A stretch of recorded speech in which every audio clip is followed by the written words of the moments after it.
वीरेंद्र जी, आज जो कार्यक्रम समाजवादी पार्टी ने आयोजित किया ब्राह्मण समाज के लिए, क्या इस समाज में कोई नाराजगी की बातें हैं और क्या भारतीय जनता पार्टी इस कार्यक्रम को लेकर कोई दबाव महसूस कर रही है और समाजवादी पार्टी ने ऐसा कार्यक्रम क्यों आयोजित किया? इसका कोई राजनीतिक निहितार्थ क्या है? देखिए, एक ये नाजुक वक्त है जब उत्तर प्रदेश में और देश में एक तरफ छात्रों का आंदोलन चला, दूसरी तरफ मंदिर में चंदा चोरी के आरोप लगे। ऐसे समय में ब्राह्मणों का सम्मेलन एक बड़ा करके अखिलेश यादव ने चुनौती पेश की है। इसमें कोई शक नहीं है कि ब्राह्मण ने मायावती को जब साथ दिया तो उनको सरकार बनवा दी, वो कांग्रेस के साथ रहे, वहाँ उनकी सरकार बनवाई, और बीजेपी के साथ रहे, वहाँ उनको शीर्ष तक पहुँचाया। तो ब्राह्मणों के वोट की जो महत्ता है वो हर दल को पता है।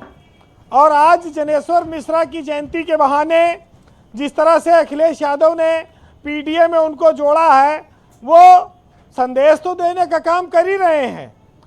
अब ये जरूर है कि देखिए, न उस तरह की सोशल इंजीनियरिंग रही कि मायावती की तरह की 65-70 टिकट दे देंगे, और न ब्राह्मणों में उस तरह का आकर्षण बचा हाथी के प्रति। लेकिन ब्राह्मण पूरी तरह से किस दल के साथ है ये अभी स्पष्ट नहीं है। इतना जरूर है कि ब्राह्मणों को बीजेपी का स्वाभाविक रूप से समर्थक माना जाता है और बहुत बड़ी संख्या में भाजपा को ब्राह्मण वोट दे रहा है। मोदी के, योगी के आने के बाद भी वो लगातार उनके साथ है और भरोसा रखता है। लेकिन ब्रजेश जी, वक्त आज कुछ इस तरह का हो चला है कि चाहे ब्राह्मण हो चाहे ठाकुर, इनका ज्यादा 75 बचा नहीं है कोई।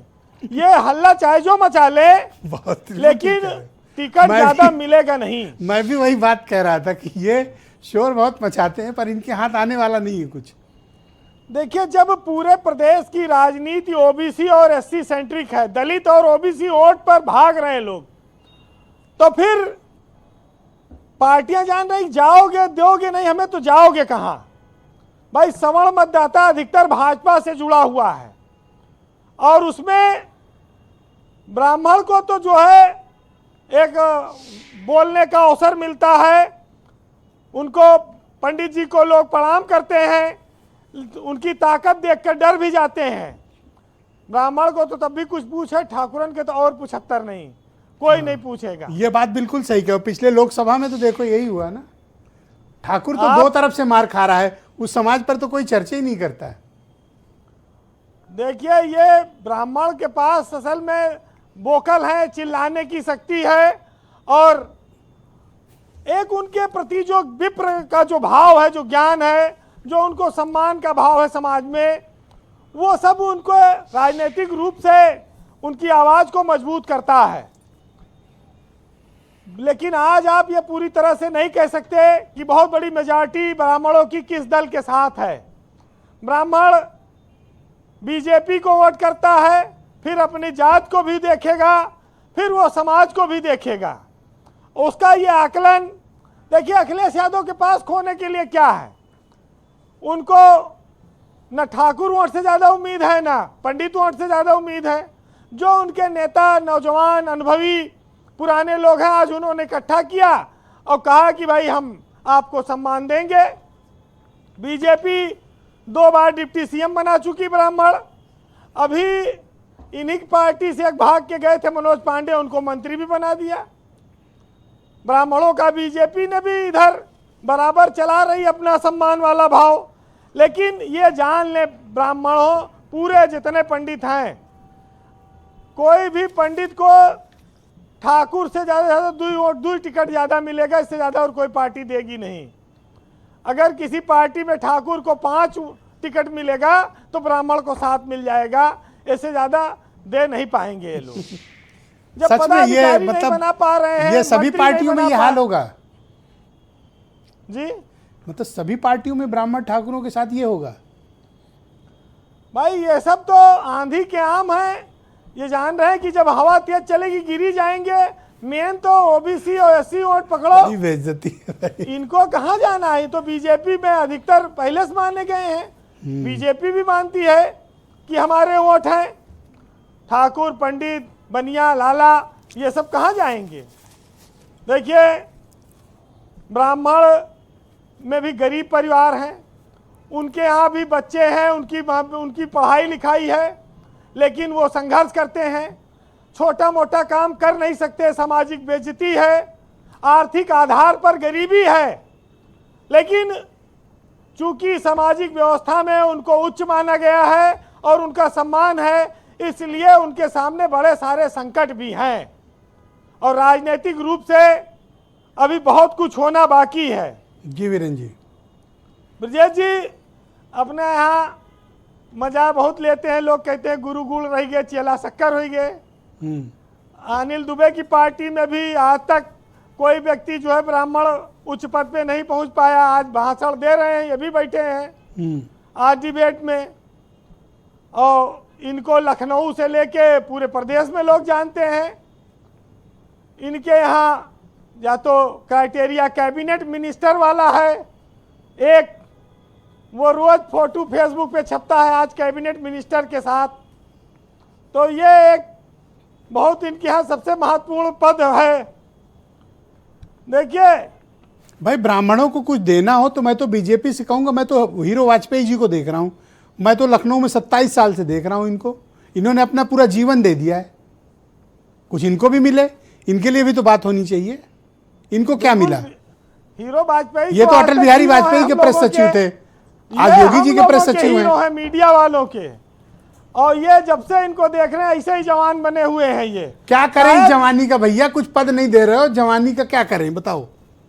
शायद इनको थोड़ा, अगर ये उम्र दराज लगते, इतने स्मार्ट ना लगते, तो शायद इनको बना देती पार्टी। तो दाढ़ी बढ़ा लें, सफेद कर लें, कुछ पेट ओट निकाल लें, तब कुछ मिलेगा। गारंटी दो तो चलो हम इनसे ये भी कराएं। देखिए, कांग्रेस अपने आप को जनेऊधारी ब्राह्मण राहुल गांधी कहते हैं।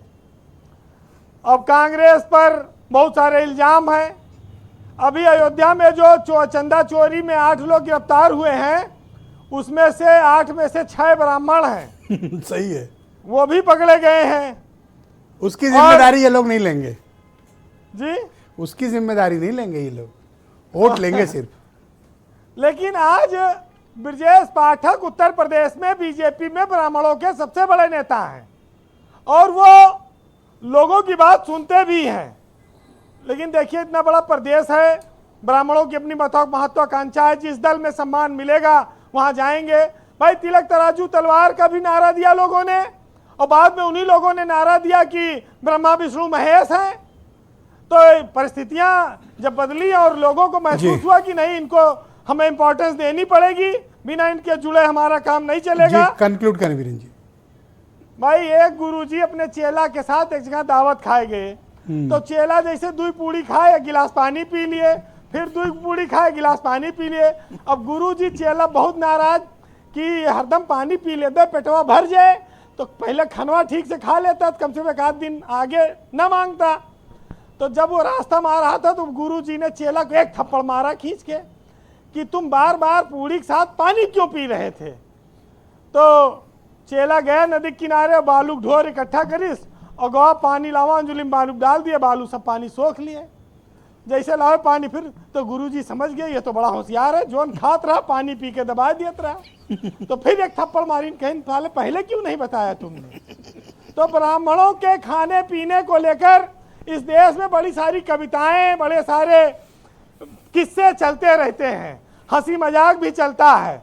तो इसीलिए ये बना कि गुरु गुड़ रह गए और चेला शक्कर हो गए जी। लेकिन आज आप ये सुनिएगा कि हे विप्र सुनो, अब ऐसे हम खुद को भी कुछ याद करें, और बेदर्द जहां पर हो आगे, तब क्यों फिजूल फरियाद करें।